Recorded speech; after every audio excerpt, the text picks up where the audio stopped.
जी आइए स्वाध्याय सत्र का शुभारंभ करते हैं। मोक्ष मार्गस्य नेतारं भित्तारं कर्म भूभृतां ज्ञातारं विश्व तत्त्वानां वन्दे तद्गुणलब्धये। सरस्वती नमस्तुभ्यं वरदे कामरूपिणी विद्यारंभं करिष्यामि सिद्धिर्भवतु मे सदा। अनंतानंद सिद्ध परमेष्ठी भगवान की जय। आदि ब्रह्म आदिनाथ भगवान की जय। आद्य गुरु शांतिनाथ भगवान की जय। पार्श्वनाथ भगवान की जय। जिनवाणी माता की जय। गणधर भगवान की जय। समस्त पूर्वाचार्य गुरुदेव की जय। चारि चक्रवर्ती आचार्य उमा स्वामी गुरुदेव की जय। चारि चक्रवर्ती आचार्य शांति सागर जी गुरुदेव की जय। जगत गुरु गणधराचार्य श्री कुंथु सागर जी गुरुदेव की जय। वैज्ञानिक धर्माचार्य श्री कनक नंदी जी गुरुदेव की जय। प्रज्ञा योगी आचार्य श्री गुप्ती नंदी जी गुरुदेव की जय। तत्वार्थ सूत्र ग्रंथ की जय। आइए 1 से लेकर 24 तक अपने सूत्र हो चुके हैं। वे नया सूत्र पाठ करते हुए आगे 25वें सूत्र से चर्चा प्रारंभ करेंगे। हिंसा व्रत स्तेया ब्रह्म परिग्रहेभ्यो विरति व्रतम देश सर्वतोण महति तत्स्थैर्यार्थम भावना पंच पंच वांग मनोगुप्तिर्या दान निक्षेपण समित्या लोकित पान भोजनानि पंच क्रोध लोभ भिरुत्व हास्य प्रत्याख्याना यनुवीचि भाषणम च पंच शून्यागार विमोचितावास परोपरुधाकरण भेक्ष शुद्धि सधर्माभिसंवादाः पंच स्त्री राग कथा श्रवण तन मनोहरांग निरीक्षण पूर्वरतान स्मरण वृष्येष्ट रस स्वशरीर संस्कार त्यागाः पंच मनोज्ञा मनोज्ञेन्द्रिय विषय राग देश वर्जनानि पंच हिंसादिष्विहा मुत्रापाया वद्य दर्शनम दुःखमेव वा मैत्री प्रमोद कारुण्य माध्यस्थानि च सत्वगुणाधिक्लिश्यमाना विनेयेषु जगत काय स्वभाव वा संवेग वैराग्यार्थम प्रमत्त योगात् प्राण विप्रोपणम हिंसा असदभिधान मनरतम अदत्ता दानम स्तेयम मैथुन म ब्रह्मा मूर्छा परिग्रह निहिशल्यवृत्ति अगार्य नगारस्य अणुव्रतो गारी दिग्देशानर्थदंड विरति सामायिक क्रोशोपवासोपभोग परिभोग परिमाणातिथि संविभाग व्रत संपन्नश्च मारणांतिकीं सर्वलेखनाम जोशिता शंका कांक्षा विचिकित्सान्य दृष्टि प्रशंसा संस्तवाः सम्यक दृष्टे रतिचाराः व्रतशीलेषु पंच पंच यथाक्रमम। यहाँ तक हमने जाना था सम्यक दर्शन के अतिचार और व्रत और शील, इनमें भी प्रत्येक में 5-5 अतिचार होते हैं यथाक्रम से, वो अब यहाँ पर आपको बता रहे हैं। 24 नंबर सूत्र में हमने जाना था व्रत और शील में 5-5 यथाक्रम से अतिचार होते। अब आज और आगे बता रहे हैं जिज्ञासा। ऊपरी उक्त सूत्र के क्रम प्राप्त गृहस्थ के प्रकरण अनुसार 5 अनुव्रतों में से पहले अहिंसाणुव्रत के 5 अतिचार कौन कौन से हैं, ऐसी जिज्ञासा होने पर आगे का सूत्र कहते हैं। बंध वध छेदाति भारारोपणान्न पान निरोधाः। सूत्र उच्चारण बंध वध छेदाति भारारोपणान्न पान निरोधाः।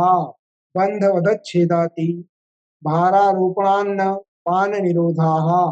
बंध प्लस वधच्छेद प्लस अतिभार प्लस आरोपण प्लस अन्नपान निरोधाः। तो बंध वध छेद अतिभार आरोपण और अन्नपान निरोध, ये 5 अहिंसा व्रत के अतिचार हैं। अगर किसी ने अहिंसा व्रत लिया है तो ये 5 अतिचार उसमें होते हैं। पहला है बंध, किसी को अपने इष्ट स्थान में से जाने से रोकने के कारण को बंध कहते हैं। बंध का अर्थ भागना नहीं है, पर इष्ट स्थान में जाने से रोक देना, ये बंध कहलाता है। इसलिए जो अनुव्रती होते हैं, अगर वो गाय भैंस आदि का पालन भी करते हैं, कोई प्राणियों का पालन करते हैं, तो उनकी रस्सी इतनी लंबी रखते हैं ताकि वो स्वच्छंदता से अपने स्थान में घूम सके, या फिर बंधन में नहीं डाल के एक बड़ा बाड़ा उनके बागड़ बनाकर चारों तरफ के लिए खुला छोड़ देते हैं ताकि उस बाड़े के अंदर ही वो लोग घूम सके। इस प्रकार की क्रिया होती है। वध, डंडा चाबुक और बेंत आदि से प्राणियों को मारना वध कहलाता है। डंडे से चाबुक से बेंत आदि से जो प्राणियों को मारा जाता है वह वध। छेद, कान और नाक आदि अवयवों को भेदना छेद है ना। कई जानवरों के कान छेद देते हैं, वो जैसे बड़े बड़े ग्रुप होते हैं तो निशान बनाने के लिए कानों को छेदते हैं। इसके अलावा ये इंश्योरेंस वाले भी कानों को छेद देते हैं। वो नाक आदि अवयवों को नाक में नकेल डालने के लिए छेद देते हैं। इसके अलावा गरम गरम उनको पीठ आदि पे निशान बनाने के लिए, चिन्ह बनाने के लिए भी उनको गर्म अग्नि का, लोहे का वो लगा दिया जाता है इस प्रकार। या फिर उनको नपुंसक बनाने के लिए, बैल आदि को नपुंसक बनाने के लिए भी छेदन किया जाता है। ये सब जो है ये अणुव्रत के अतिचार। अति भारारोपण, उचित भार से अतिरिक्त भार लादना अति भारारोपण है। प्राय कर आप देखिए आपके एरिया में या कोल्हापुर साइड में जो गन्ने की गाड़ियां जाती ऊस की, तो जरूरत से ज्यादा भार उनके ऊपर, बैलों के ऊपर डाला जाता है और चाबुक से मारकर उनको हकाला जाता है। तो यह हो गया अति भारारोपण। अति भारारोपण मात्र जानवर का ही नहीं, आपके घर में अगर कोई सेवक है तो सेवक पर भी अतिरिक्त भार का आरोपण नहीं करना। कोई कर्मचारी है, कोई सेवक है, तो अति भारारोपण उसके ऊपर नहीं करना चाहिए। इसी प्रकार से अन्नपान निरोध, गौ आदि के भूख प्यास में विघ्न डालकर उनका अन्नपान रोकना अन्नपान निरोध है। समय पर उनको भोजन पानी नहीं देना, है ना, या फिर एक का छीन के दूसरे को डाल देना, किसी को ज्यादा देना, किसी को कम देना और दूसरे के अन्नपान में निरोध कर देना, इससे उनके प्राणों की हिंसा हो सकती है या उनके परिणामों की हिंसा होती है, उन्हें दुख होता है। इसलिए वहां पर अहिंसा व्रत के अतिचार कहे गए हैं। विशेषार्थ, पहला, किसी प्राणी को अपने इष्ट स्थान में जाने का भी अधिकार है, फिर भी उसे उस स्थान पर जाने से रोकना बंद है। जैसे कोई व्रती किसी व्रती या महाव्रती के पास से जाने से रोकता है, तो यह भी एक मतलब दोष है। यहाँ वध का अर्थ प्राणों का घात नहीं लेना, क्योंकि इसका त्याग तो अहिंसानुव्रत ग्रहण करते समय हो गया था, किंतु यह मात्र पीड़ा रूप पीटना मारना वध नाम का अतिचार।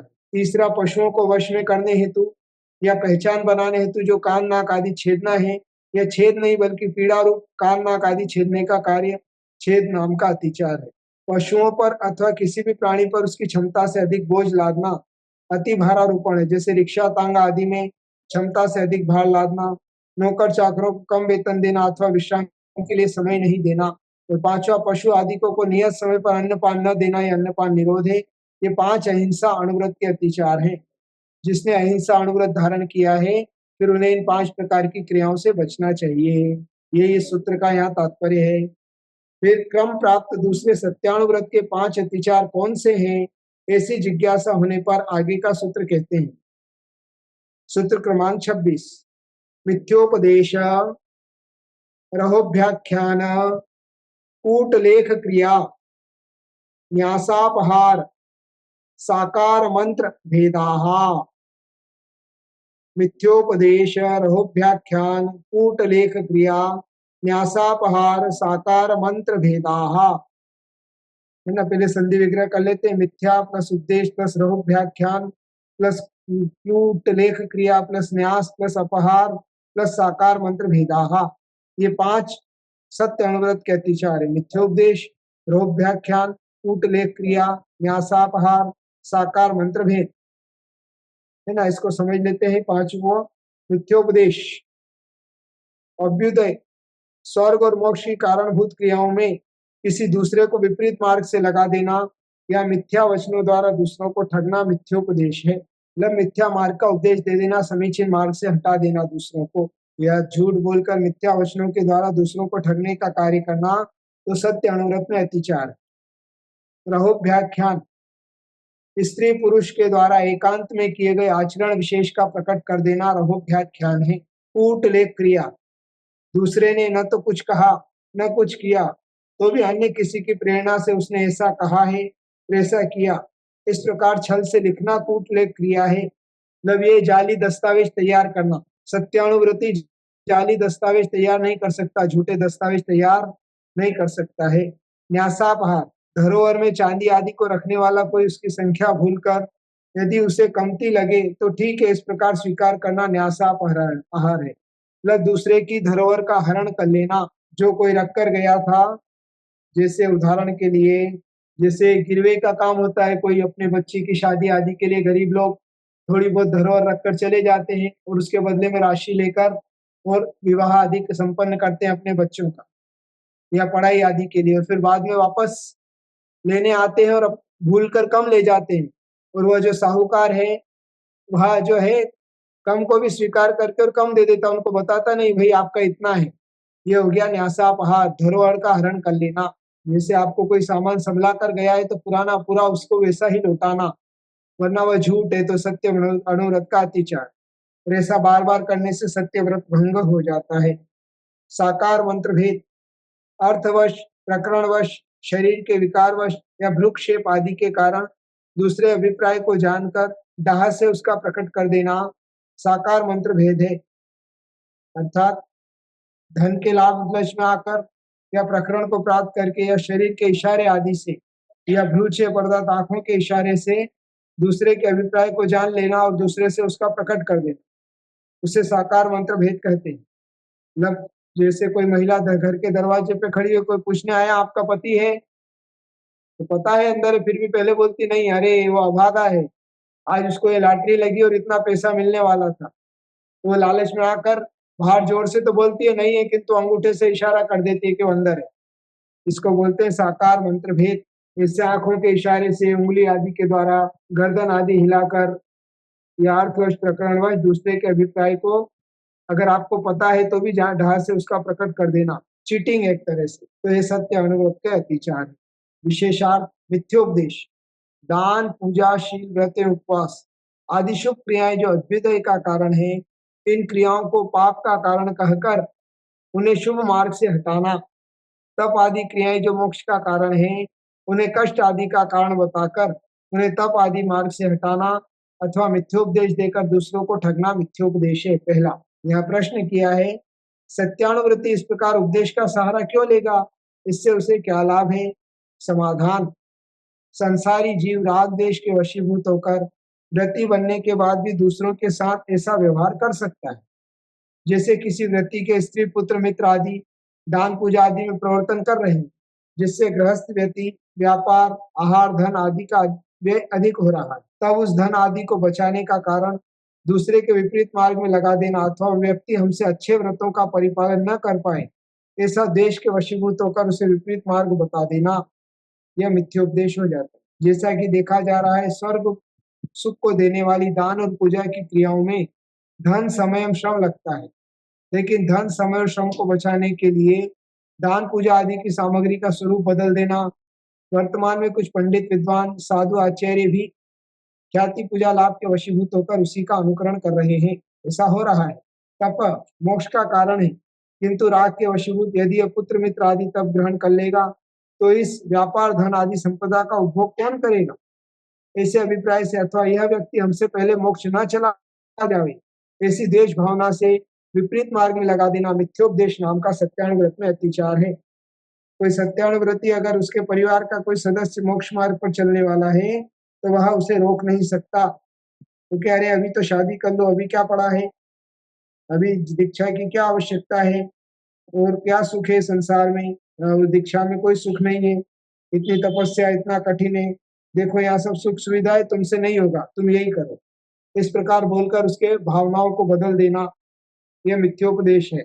उसी प्रकार पूजा आदि पद्धति में भी दान, पूजा, शील, व्रत, उपवास आदि शुभ क्रियाएं हैं, इन क्रियाओं में भी अरे इसमें हिंसा है, इसमें पाप है, ये क्रिया नहीं करना चाहिए, सामग्री के स्वरूप भी बदल दिए गए, ये सब मिथ्योपदेश है। रहोभ्याख्यान, स्त्री और पुरुष द्वारा एकांत में किए गए आचरण विशेष को प्रकट कर देने से, दूसरों को बताने या कहने से एकांत आचरण करने वाले स्त्री पुरुष में या तो बदले की भावना भर जाएगी, जिससे वह भी तुम्हें दूषित करने का मौका खोजेगा, अथवा आत्मग्लानि से स्वयं का भी घात कर सकता है।